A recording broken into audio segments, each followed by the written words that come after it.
اور میرے چھوٹے بھائی محمد فیصل اطاری کے لیے بھی خصوصی دعا فرمائے کہ اللہ انہیں صحت کلی سے عطا فرمائے. اور میں نیت کرتا ہوں کہ انشاءاللہ تعالی جو ثاقب بھائی کے جو ادھوری خواہشات رہ گئی ہیں ان کو پورا کرنے کی انشاءاللہ کوشش کروں گا. آپ بھی میرے لیے حق میں دعا فرما دیجیے. میں محمد کاشف اطاری آپ کو سلام عرض کر رہا ہوں. میں درزی ہوں. میرے پاس ثاقب بھائی مدنی قافلے کے لیے حاضر ہوتے تھے تو میں انشاءاللہ ان کی خواہش کو پورا کروں گا. میں ہر ماہ 3 دن کے لیے خود بھی سفر کیا کروں گا. اپنے گاؤں سے قافلہ لے کر سفر کیا کروں گا. آپ کی دعاؤں کی ضرورت ہے. ہمارے لیے دعائیں مغفرت فرمائیے. السلام علیکم. میں ثاقب بھائی کا چھوٹا بھائی قاسم علی. ثاقب بھائی جو کام کرتے تھے انشاءاللہ ان کی جگہ میں دوں گا اور ان کے سارے کام میں کیا کروں گا انشاءاللہ.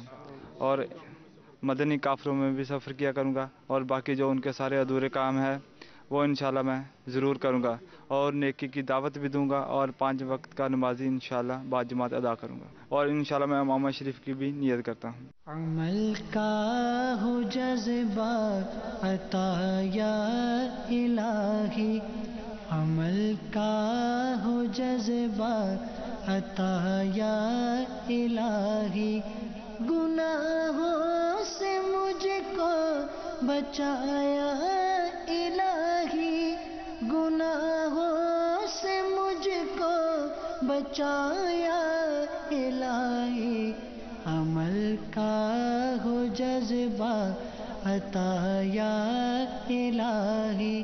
ترکی کئی شہر مزارات اولیاء کرام رحمہم اللہ السلام تبرکات کی زیارت فرمائی. نگران مرکزی مجلس شورا نے خوش عقیدگی کا مظہر.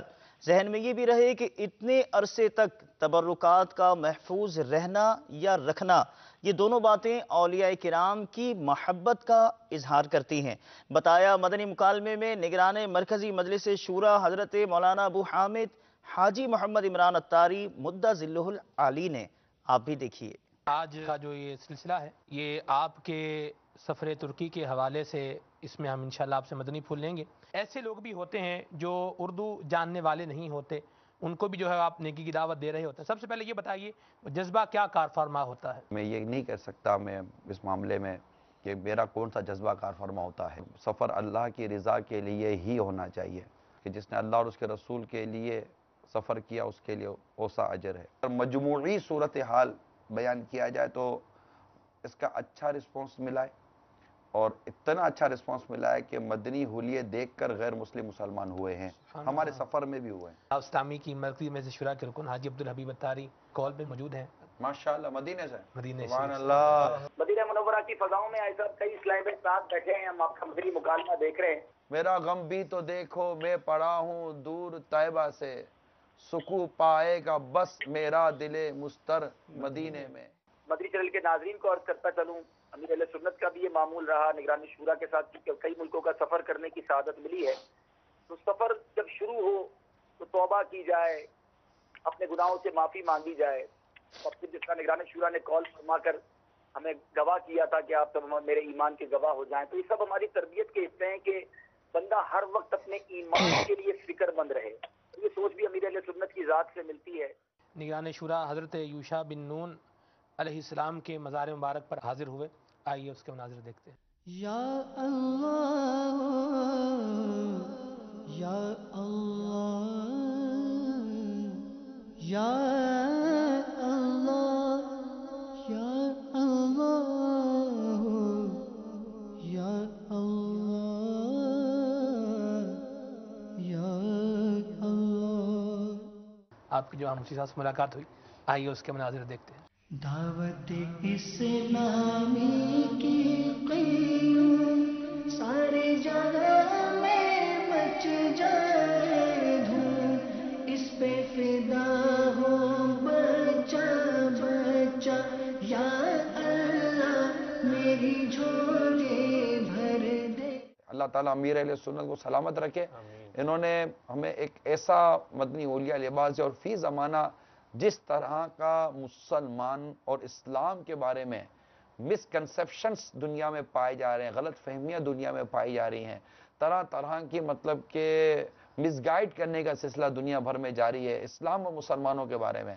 ان حالات کے اندر تو بالخصوص دعوت اسلامی والوں کو، عاشقان رسول کو چاہیے کہ وہ سنتوں کے پیکر بن کر پوری ایک مٹھی داڑھی کے ساتھ، سر پر امامے کا تاج سجا کر، سنتوں بھرے حلیے کے ساتھ ایئرپورٹ پر، ٹرین پر، بس پر، ہر جگہ جہاں پر لوگ ہیں دنیا بھر میں، چاہے یو کے میں ہیں، اب یورپ میں ہیں، امریکہ میں ہیں، کینیڈا میں ہیں، دنیا کے کسی ملک میں، افریقہ میں بھی ہیں، آپ اپنے مدنی حلیے کے ساتھ، اپنے اسلامی گیٹ اپ کے ساتھ رہیے، رب کریم کی رحمت شامل حال رہی، خود آپ کو بھی بہت فائدہ ہوگا اور آپ کے اس عمل سے دین متین اسلام اور مذہب اسلام اور مسلمان کو بھی بہت فائدہ ہوگا۔ اہل محبت کو لائیے ہفتہ وار سنتوں بھرے اجتماع میں، پھر سفر کرائیے مدنی قافلوں میں، سمجھایا رکن شورا نے۔ عالمی مدنی مرکز فیضان مدینہ باب المدینہ کراچی پاکستان میں، جبکہ آپ نے مدنی مقصد کورس کے شرکاء کو اپنے مدنی پھولوں سے یوں نوازا۔ مختلف کورسز کا سلسلہ ہوتا ہے، لیکن یہ عاشقان رسول ایک ایسا منفرد کورس کرنے کے لیے یہاں حاضر ہوئے ہیں جسے ہماری مجلس نے مدنی مقصد کورس کا نام دیا ہے، اور یہ مدنی مقصد کورس 12 دن کے لیے عالمی مدنی مرکز فیضان مدینہ میں سلسلہ اس کا جاری ہے۔ تو میٹھے میٹھے اسلامی بھائیوں، دنیا میں جہاں بھی رہیں، دعوت اسلامی کے مبلغین جہاں جہاں سفر کرتے ہیں، جہاں جہاں مدنی کام کرتے ہیں، لوگوں کی بہت بڑی توقعات ان سے وابستہ ہو جاتی ہیں، اور ظاہر ہے قبلہ امیر اہل سنت دامت برکاتہم عالیہ کے مدنی مذاکرے ہوں، آپ کے بیانات ہوں، آپ کی تحریریں ہوں، آپ کی صحبتیں ہوں، ہر لمحہ ہمارے امیر اہل سنت دامت برکاتہم عالیہ دعوت اسلامی سے وابستہ اسلامی بھائیوں کی تربیت کے لیے کوشاں رہتے ہیں۔ تو آج ہم نے بھی یہاں پر جو موضوع جو ہم نے چنا ہے وہ یہی کہ دعوت اسلامی کے ذمہ دار کو کیسا ہونا چاہیے۔ انشاءاللہ عز و جل ہم امیر اہل سنت جیسا چاہتے ہیں ایسا بننے کی کوشش کریں گے انشاءاللہ۔ اللہ تعالیٰ ہماری مدد فرمائے، مددگار پیدا فرمائے، اور ہمیں سچی لگن اور کڑن کے ساتھ دعوت اسلامی کے مدنی کام کرنے کی توفیق عطا فرمائے۔ میں مبلغ بنوں سنتوں کا، خوب چرچا کروں سنتوں کا، یا خدا درس دوں سنتوں کا، ہو کرم بحر خاک مدینہ، یا خدا درس دوں سنتوں کا، ہو کرم بحر خاک مدینہ۔ میں مبلغ بنوں سنتوں کا، خوب چرچا کروں سنتوں کا، یا خدا درس دوں سنتوں کا، ہو کرم بحر خاک مدینہ، یا خدا درس دوں سنتوں کا، ہو کرم بحر خاک مدینہ۔ مدرسۃ المدینہ آن لائن کے اسلامی بھائیوں کو دیے مدنی پھول۔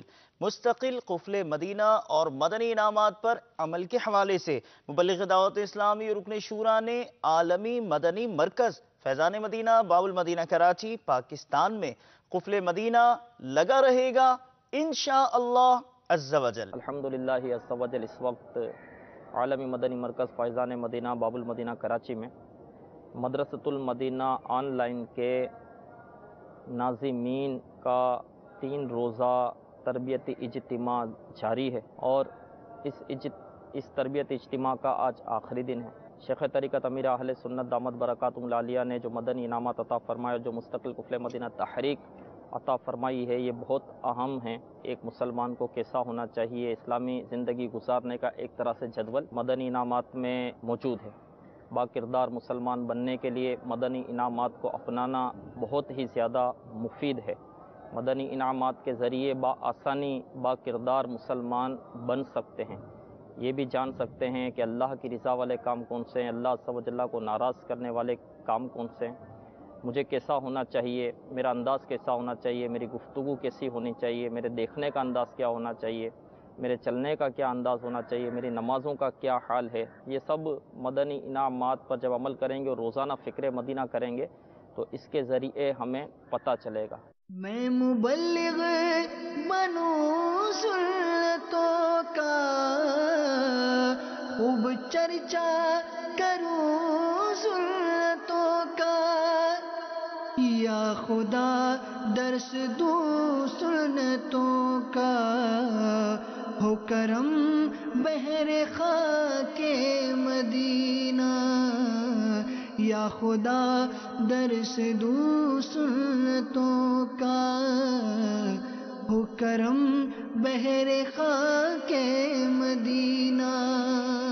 پاک امجدی کابینہ زمزم نگر حیدرآباد باب الاسلام سندھ پاکستان مدنی مرکز فیضان مدینہ آفندی ٹاؤن میں دعوت اسلامی کے تحت ہونے والے امامت کورس کے اسلامی بھائیوں کو مبلغ دعوت اسلامی اور رکن شورا نے مدنی پھول دیے، جبکہ آپ نے پاک قادری کابینہ نواب شاہ کے ڈویژن نوشہر و فیروز مدنی مرکز فیضان مدینہ میں مدنی پھول دیتے ہوئے اسلامی بھائیوں کو یہ مدنی پھول ارشاد فرمائے کہ ہمیں گاؤں گاؤں جا کر دین اسلام کا پیغام عام کرنا ہے. میٹھے میٹھے اسلام بھائیوں اور مدنی چینل کے ناظرین، الحمدللہ عز و جل آج باب الاسلام امجدی کابینات کے شہر زمزم نگر حیدرآباد میں الحمدللہ امامت کورس کے لیے آئے ہوئے اسلامی بھائیوں کے ساتھ ایک مدنی حلقہ تھا، جس میں الحمدللہ عز و جل یہ اسلامی بھائی مختلف شہروں سے امامت کورس کرنے کے لیے آئے ہیں تاکہ یہ امامت کے حوالے سے شرعی معلومات، قرات کی درستی اور دیگر اخلاقی تربیت لے کر یہاں سے جائیں اور اپنے شہروں کی علاقوں کی مسجدوں میں بطور امام وہاں رہ کر دین متین کی خدمت کریں. تو الحمدللہ عز و جل اسی جذبے کے تحت یہ اسلامی بھائی جمع ہے. آج ان کے ساتھ الحمدللہ مدنی حلقہ ہوا اور ان میں سے تقریباً 13 اسلامی بھائیوں نے نیت کی کہ انشاءاللہ ہم آج سے ہی وقف مدینہ ہو رہے ہیں، یعنی کہ اپنے آپ کو پوری زندگی دعوت اسلام کے لیے وقف کر رہے ہیں. اور یہ انشاءاللہ اس 126 دن کے امامت کورس کے بعد انشاءاللہ مدنی مرکز انہیں دنیا کے کسی بھی ملک میں یا پاکستان کے کسی بھی علاقے میں بھیجے گا. یہ انشاءاللہ وہاں جا کر انشاءاللہ دین کی خدمت کریں گے. مزید اسلامی بھائیوں نے 12 ماہ کی بھی نیت کی ہے کہ انشاءاللہ ہم 12 ماہ سفر کر کے انشاءاللہ عز و جل دعوت اسلامی کے مدنی پیغام کو دنیا کے کونے کونے میں پہنچانے کی کوشش کریں گے. اللہ تبارک و تعالی ہمیں دین متین کے لیے قبول فرمائے. آمین بجاہ نبی الامین صلی اللہ تعالی علیہ وسلم. سنتوں کا میں چرچا کروں رات دن، ہوا تا ایسا جذبہ پائے چار یار. میٹھے میٹھے اسلام بھائیوں اور مدنی چینل کے ناظرین، الحمدللہ عز و جل آج پاک امجدی کابینات کی کابینہ قادری کابینہ کے 2 ڈویژن نوشہر و فیروز اور تھارو شاہ ڈویژن، جس میں کئی گاؤں گوٹ دیہات قصبے شامل ہے، تو ان گاؤں گوٹ تک رسائی حاصل کرنے کے لیے، ان گاؤں گوٹ تک پہنچنے کے لیے، نیکی دعوت دینے کے لیے الحمدللہ آج یہ طے ہوا کہ ہمارے جتنے بھی اسلامی بیٹھے ہوئے انشاءاللہ وہ اپنے ذمہ پہ گاؤں لیں گے اور ہفتے میں ایک دن چھٹی والے دن وہاں گاؤں میں جائیں گے اور وہاں نیکی کی دعوت عام کریں گے.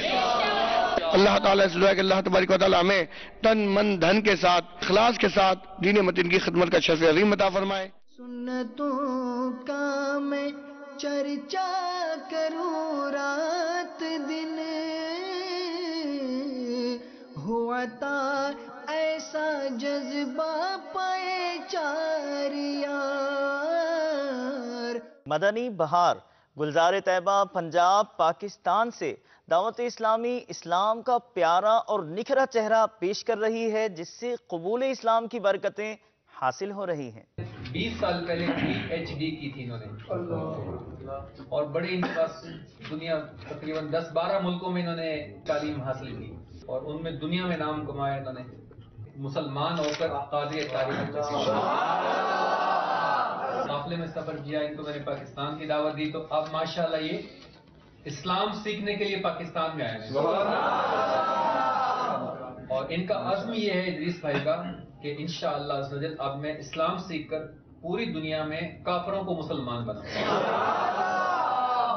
غوث پاک علیہ رحمت اللہ الغفار کی 11ویں شریف کے سلسلے میں ہونے والے اجتماع میں مبلغ دعوت اسلامی نے سنتوں بھرا بیان فرمایا. مٹھی باب الاسلام سندھ پاکستان میں یاد غوث پاک یوں منائی گئی. یا غوث اعظم دستگیر، یا غوث اعظم دستگیر، یا غوث اعظم دستگیر، یا غوث اعظم دستگیر، یا غوث اعظم دستگیر، یا غوث اعظم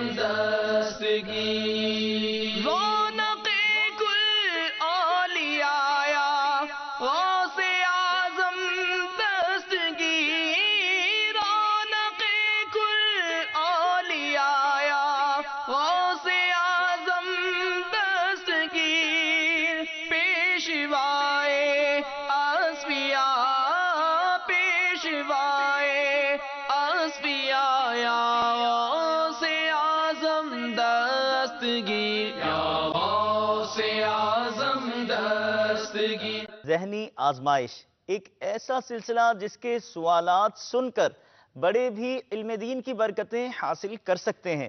گلزار طیبہ پنجاب پاکستان میں مدنی انتخاب کا سلسلہ بہت پیارے انداز میں اس طرح ہوا. بات ہے دیکھو علم دین کی. میٹھے میٹھے اسلامی بھائیوں اور مدنی چینل کے ناظرین، اس وقت ہم موجود ہیں گلزار طیبہ سرگودا پنجاب پاکستان. سیکھے سکھائے ہم سبھی کو بتائے. آپ کے پاس ہیں 12 منٹ. کیا بات ہے دیکھو علم دین کی. ٹائم ختم ہو گیا، پیپر لے لیں سب. یہ ذہنی آزمائش ہر جگہ سے محمد معین رضا ول محمد سیفون، محمد عمیر اتاری ول نصیر احمد، ثقلین طارق اتاری ول طارق رشید، مدثر حسین اتاری ول محمد اشفاق اتاری. حضرت سیدتنا حفصہ رضی اللہ تعالی عنہا کن کی صاحبزادی ہیں؟ حضرت عمر فاروق رضی اللہ تعالیٰ عنہ کی صاحبزادی. جواب درست ہے. حضرت سلیمان علیہ السلام کے والد صاحب کا نام کیا تھا؟ حضرت داؤد علیہ السلام. جواب درست ہے. تشریف رکھیے. جی اگلا سوال یہ بتائیں، امیر اہل سنت دامت برکاتہم العالیہ کے پیر و مرشد کا نام بتائیں. مولانا حضرت ضیاء الدین مدنی رحمۃ اللہ علیہ. جواب درست ہے. یہ بتائیے ریحان بھائی کے رمضان المبارک کے آخری عشرے کو کیا کہتے ہیں؟ مغفرت کا عشرہ. آخری عشرے کو مغفرت کا. ان کو دیجیے گا. صحیح بتا رہے ہیں. یہ کیا کہتے ہیں؟ جہنم سے آزادی کا مقصد. یہ بتائیے کہ حجر اسود جب جنت سے تشریف لایا تو اس کا رنگ کیا تھا؟ سفید تھا. سفید تھا. اب کیا رنگ ہے؟ اب کالا. وہ کون سی سورت ہے جس کے درمیان میں بسم اللہ الرحمن الرحیم ہے؟ سورۃ النمل. کیا آیت ہے؟ سلیمان وإنا بسم اللہ الرحمن الرحیم. مسجد درس کا دورانیہ کتنے منٹ ہے؟ مسجد درس کا دورانیہ 7 منٹ ہے. میرے پاس جو ابھی نام ہے بلال اتاری والشمس الحسن سیالوی، آپ کل سلسلے کے لیے سلیکٹ ہو گئے. مبارک ہو آپ کو بہت بہت. کل سلسلے میں آپ کا نام معین رضا ہمارے پاس موجود ہے. کل سلسلے میں آپ کو خوش آمدید کہتے ہیں. زمرہ آپ کو کیا لگتا ہے آپ کا انتخاب ہوا ہے یا نہیں ہوا؟ سب ہوا ہے. کیا دل کیا کہہ رہا ہے؟ سب ہوا ہے. ہو گیا ہے. آپ کا دل ہی کہہ رہا ہے کہ ہو گیا ہے. چلیں ہو گیا ہے آپ کا انتخاب. آپ کی قسمت کا فیصلہ محمود صادق کا تو ہے. سبحان اللہ. کل سلسلے میں آ رہے ہیں آپ. محمد بلال رضا اتاری آپ ہیں. ولد عیسیٰ خان آپ ہیں. آپ کا نام ان اسلامی بھائیوں میں شامل ہے جن کا کل سلسلے کے لیے انتخاب ہو چکا ہے. ہم نے سلیکٹ کر لیے ہیں وہ 12 مدنی منع جو کل سلسلے میں آپس میں مقابلہ کریں گے، اور ان میں ایک مدنی منع یہ 12 سالہ طالب علم بھی ہے جس نے 3 سے 4 ماہ کے مختصر سے عرصے میں 12 پارے حفظ کر لیے ہیں. اور الحمدللہ عز و جل مجھے یہ بتاتے ہوئے بے حد حیرت انگیز خوشی ہو رہی ہے کہ روزانہ کا ایک پاؤ الحمدللہ یاد کرتا ہے. اللہ عز و جل اسے نظر بد سے بچائے، بار بار حاضری مدینہ کی سعادت نصیب فرمائے. ہانگ کانگ ایک ترقی یافتہ علاقہ، دنیا کی اہم ترین بندرگاہ، جہاں مبلغ دعوت اسلامی کی مختلف مدنی کاموں میں شرکت ہوئی۔ آپ وہاں کے قبرستان تشریف لے گئے، جبکہ یونیورسٹی میں بھی ملاقاتوں کا سلسلہ رہا۔ لوٹنے رحمتیں قافلے میں چلو، سیکھنے سنتیں قافلے میں چلو۔ مدنی چینل پر یہ مناظر ہم اس لیے دکھاتے ہیں کہ آپ بھی دعوت اسلامی کے مدنی کافلوں کے مسافر بنیے، مساجد کو آباد کیجیے۔ اللہ تعالیٰ ہمیں اخلاص کے ساتھ مدنی کافلوں میں سفر کرنے اور مدنی انعامات پر عمل کرنے کی توفیق عطا فرمائے۔ سیکھنے سنتیں قافلے میں چلو، چاہو گر برکتیں قافلے میں چلو۔ میٹھے اسلامی بھائیوں اور مدنی چینل کے ناظرین، الحمدللہ اس وقت ہم ہانگ کانگ کی پولی ٹیکنک یونیورسٹی میں موجود ہیں۔ یہاں ابھی ایک پروگرام حلقہ لگا، اس میں ہمارے اسلامی بھائیوں نے شرکت کی۔ غیبت کے خلاف جنگ جاری رہے گی انشاءاللہ۔ نہ غیبت کریں گے، نہ غیبت سنیں گے۔ محبتوں کے چور اگل اور اگل کو کفر مدینہ لگا رہے گا انشاءاللہ۔ نیکی کی دعوت، ملاقاتیں، انفرادی کوشش و تاجر مدنی حلقوں میں شرکت فرمائی۔ مبلغ دعوت اسلامی نے پنجاب پاکستان میں مارکیٹ مدنی کام آپ بھی دیکھیے۔ ہر طرف نیکی کی دعوت عام ہو، نیک ہو امت اے نانا اے حسین، سنتوں کی ہر طرف آئے بہار، نیک ہو امت اے نانا اے حسین، نیک ہو امت اے نانا اے حسین۔ ہر طرف نیکی کی دعوت عام ہو،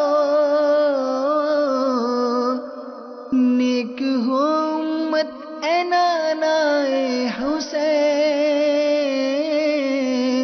سنتوں کی ہر طرف آئے بہار، نیک ہو امت اے نانا اے حسین۔ مدنی حلقے کا سلسلہ ہوا بنگلہ دیش میں، جس میں نگران کابینہ نے مدنی پھول ارشاد فرمایا، اور اس مدنی خبر میں مدنی منوں کا مدنی عزم بھی شامل ہے۔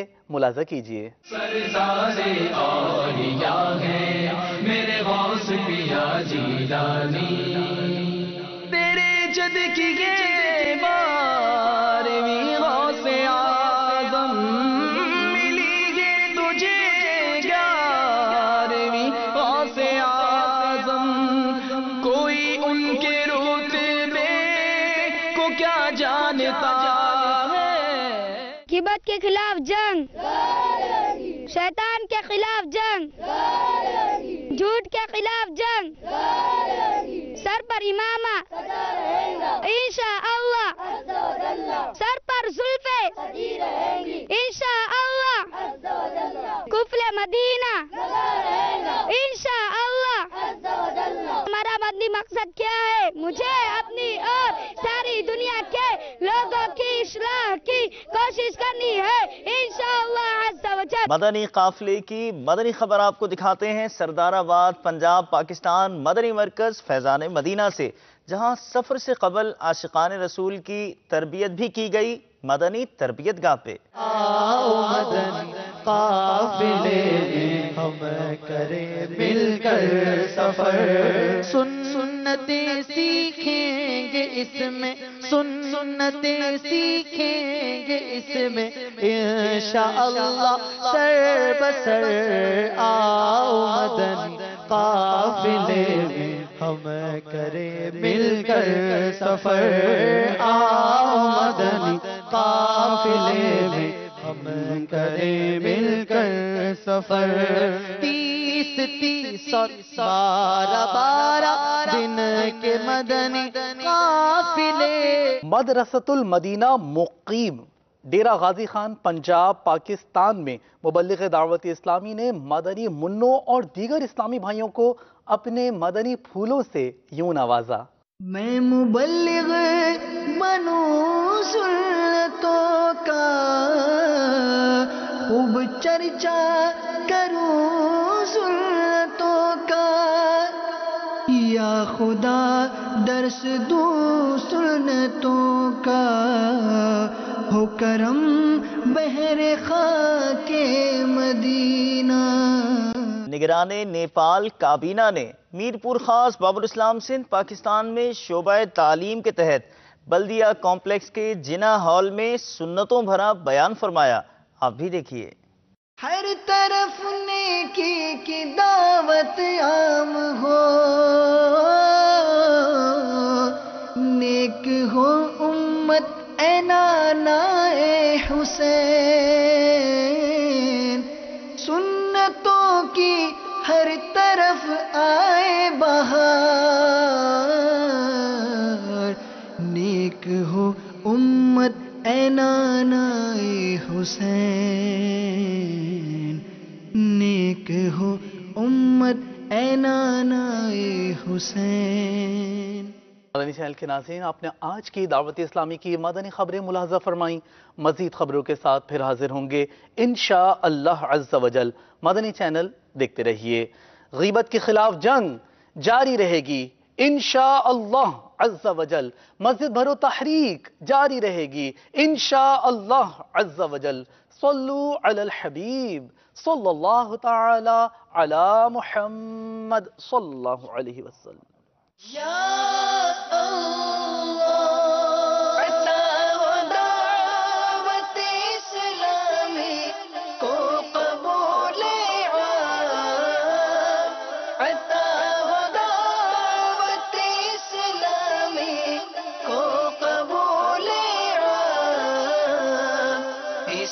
شرور و فتن سے صدا بچا یا رب، اسے شرور و فتن سے صدا بچا یا رب۔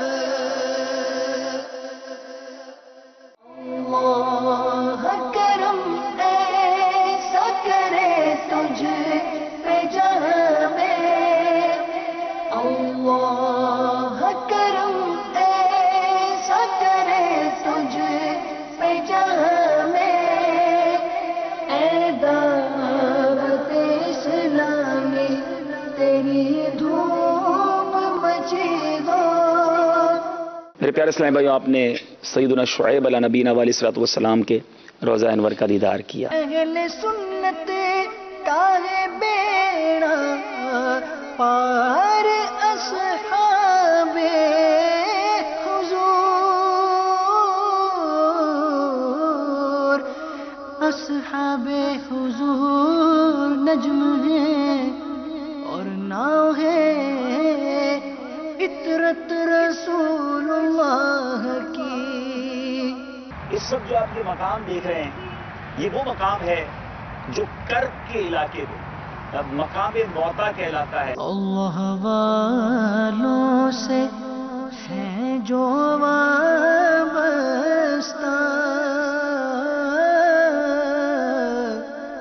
ہے مقامات مقدسہ۔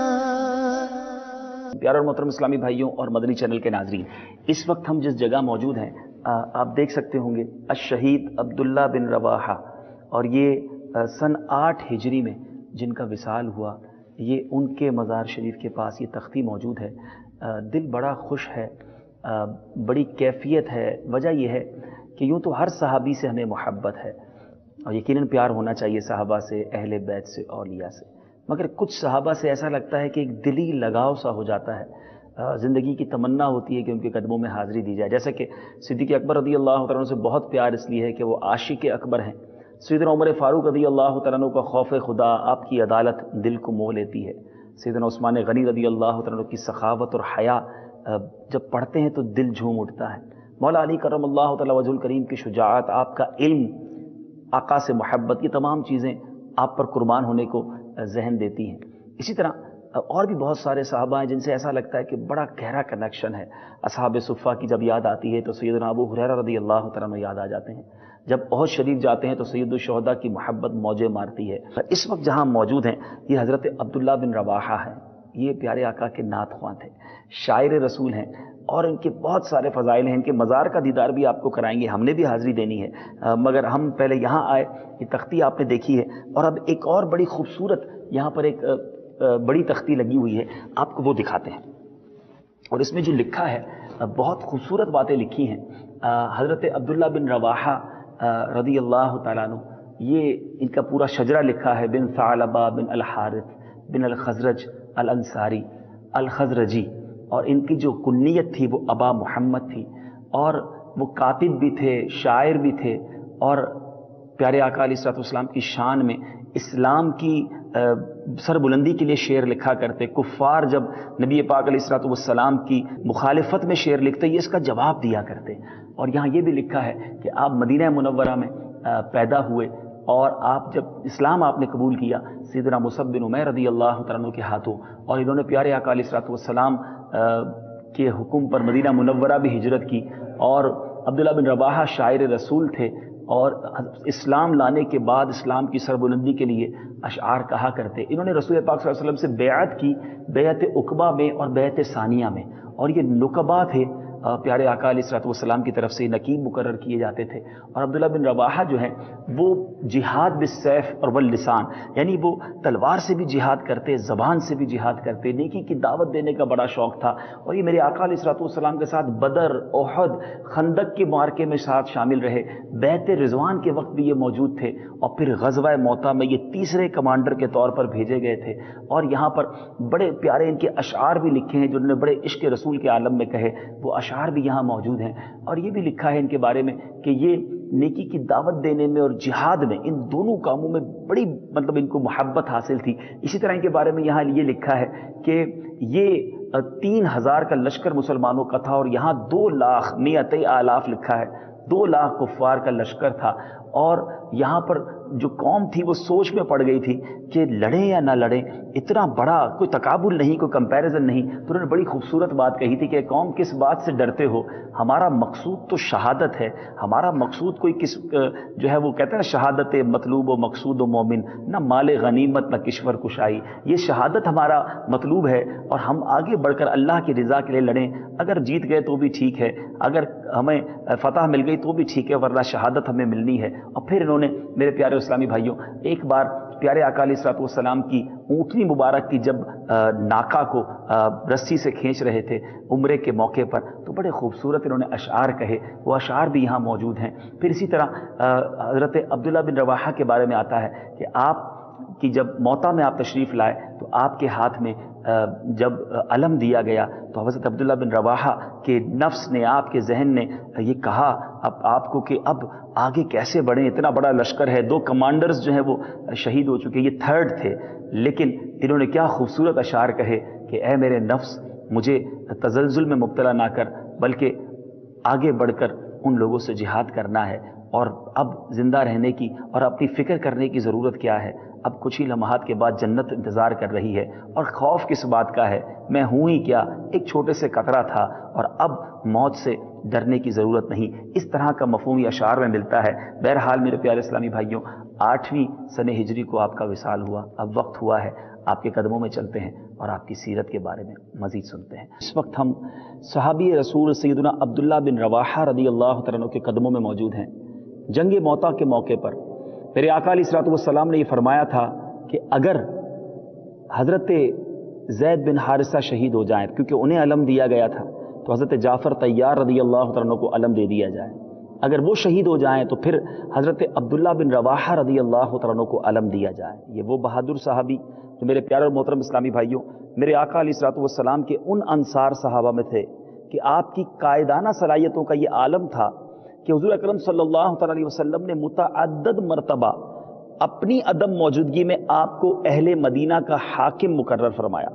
آپ دور جاہلیت میں اہل عرب کے چوٹی کے شعراء میں شمار ہوتا تھا آپ کا, لیکن اسلام قبول کرنے کے بعد آپ کی شاعری دین اسلام کے لیے وقف ہو گئی. میرے آقا علیہ الصلوۃ والسلام کو آپ کے شعر بہت پسند تھے, اور آپ کئی مرتبہ ان کے اشعار کو پڑھا کرتے تھے. شاعر تو بہت گزرے نبی پاک کی ثنا کرنے والے، مگر حضرت عبداللہ بن رواحہ وہ ہیں جو میرے آقا کے سامنے شاعری فرماتے، مدحہ سرائی کرتے، اور میرے آقا کو ان کے اشعار اتنے پسند تھے کہ وہ اس کو دہرایا کرتے. پیارے محترم اسلامی بھائیوں، آپ ایک بہترین مبلغ بھی تھے. یہاں نعت خواں اسلامی بھائیوں سے میں گزارش کروں گا کہ یہ نعت خواں صحابی بھی، بہترین مبلغ بھی، اور جہاد کے وقت جہاد کرنے والے سپہ سالار مجاہد بھی، یعنی کسی معاملے میں پیچھے نہ رہنے والے. آپ رضی اللہ تعالیٰ عنہ کی دعوت دین کے نتیجے میں بہت سارے جلیل القدر صحابی جو بعد میں صحابی بنے ایمان لائے. حضرت سیدنا ابو دردہ رضی اللہ تعالیٰ عنہ بھی آپ ہی کی نیکی کی دعوت کے سلسلے میں اسی کوششوں کے نتیجے میں آپ ایمان لائے. اسی طرح میرے پیارے اور محترم اسلامی بھائیوں، جنگ موتا کے لیے روانہ ہو رہے تھے تو پیارے آقا علیہ الصلوۃ والسلام سے آپ نے عرض کیا، یا رسول اللہ، عین ممکن ہے کہ میں آپ سے دوبارہ نہ مل سکوں، مجھے نصیحت فرمائیے. میرے آقا علیہ الصلوۃ والسلام نے فرمایا، اے عبداللہ، تم ایسی سرزمین پر جا رہے ہو جہاں اللہ تعالیٰ کو سجدہ کرنے والے بہت کم ہیں. جس قدر سجدے ممکن ہو سکیں اللہ کو کثرت سے یاد رکھنا، کیونکہ وہی مدد کرنے والا ہے اور تمہیں ہمیشہ اس کی مدد کی ضرورت ہوگی. اور اگر تم یہ محسوس کرو کہ تمہارے اعمال اچھے نہیں تو ان خیالات کی وجہ سے شیطان کی جانب سے دین اور عبادت سے دور کرنے کی کوششوں کو کامیاب نہ ہونے دینا. اور اگر تمہیں اپنے 10 گناہ یاد ہوں تو عبادت کر کے اور توبہ کی مدد سے انہیں 9 کرنے کی کوشش کرنا، اپنے اعمال کو مزید برا کرنے کے بجائے اس موقع پر اپنی اصلاح کے لیے استعمال کرنا. بہرحال میرے پیارے و محترم اسلامی بھائیوں، یہ وہ عظیم صحابی ہیں جن کے آج قدموں میں ہم موجود ہیں، راہ خدا میں جنہوں نے شہادت اختیار کی. آپ رحمۃ اللہ تعالیٰ نے بڑے پیارے اشعار بھی کہے. آئیے اب آپ کو آپ کے مواجہ شریف کی طرف لیے چلتے ہیں. انشاءاللہ ہم آپ کے مواجہ شریف یعنی آپ کے چہرہ اقدس کے پاس آئیں گے. انشاءاللہ ہم کچھ اشعار جو انہوں نے لکھے وہ بھی پڑھیں گے. اچھی نیتوں کے ساتھ ہمارے اس نعت خواں صحابی رضی اللہ تعالیٰ عنہ جن کی بارگاہ میں ہم حاضر ہیں، کچھ اشعار نعت شریف کے بھی پڑھیں گے، صلاۃ والسلام بھی پڑھیں گے اور دعا بھی کریں گے. آپ بھی ہمارے ساتھ شامل رہیے. حضرت عبداللہ بن رواحہ رضی اللہ تعالیٰ عنہ نے پیارے آقا علیہ الصلوۃ والسلام کی شان میں جو اشعار کہے وہ اشعار سنتے ہیں. روح الفداء لمن اخلاقه شهدت بأنه خير مولود من البشر عمت فضائله كل العباد كما عم البرية ضوء الشمس والقمر إني تفرست فيك الخير أعرفه والله يعلم عما خانني البصر أنت النبي فمن يحرم شفاعته يوم الحساب فقد أزرى به القدر فثبت الله ما آتاك من حسن تثبيت موسى ونصرك الذي نصر. ترجمہ سن لیجئے. میری روح اس پر قربان جس کے اخلاق اس بات کے گواہ ہیں کہ وہ خیر البشر ہیں. آپ صلی اللہ علیہ وسلم کے احسانات سارے بندوں پر عام ہیں، جیسے آفتاب و ماہتاب کی روشنی ساری مخلوق کو عام ہے. میں نے غور کر کے آپ صلی اللہ علیہ وسلم کے اندر بھلائی دیکھ لی جسے میں پہچانتا ہوں اور خدا جانتا ہے کہ میری آنکھوں نے مجھ سے خیانت نہیں کی. آپ نبی علیہ الصلوۃ والسلام ہیں. جو شخص بروز قیامت آپ صلی اللہ علیہ وسلم کی شفاعت سے محروم ہوا اسے قسمت نے ذلیل و رسوا کر دیا. ایک اور شعر میں کہتے ہیں اللہ عز و جل نے آپ صلی اللہ علیہ وسلم کو جو بھلائی دی اسے قائم رکھے جیسے موسیٰ علیہ السلام کے ساتھ ہوا، اور آپ صلی اللہ علیہ وسلم کی مدد کرے جیسے ان کی مدد ہوئی. سبحان اللہ. گویا نعت پڑھنا یہ صحابہ کا طریقہ، نعت سننا یقیناً میرے آقا علیہ السلام کی سنت مبارک بھی ہے. اچھی نیتوں کے ساتھ چند اشعار ہم نعت شریف کے پڑھتے ہیں. کیا معلوم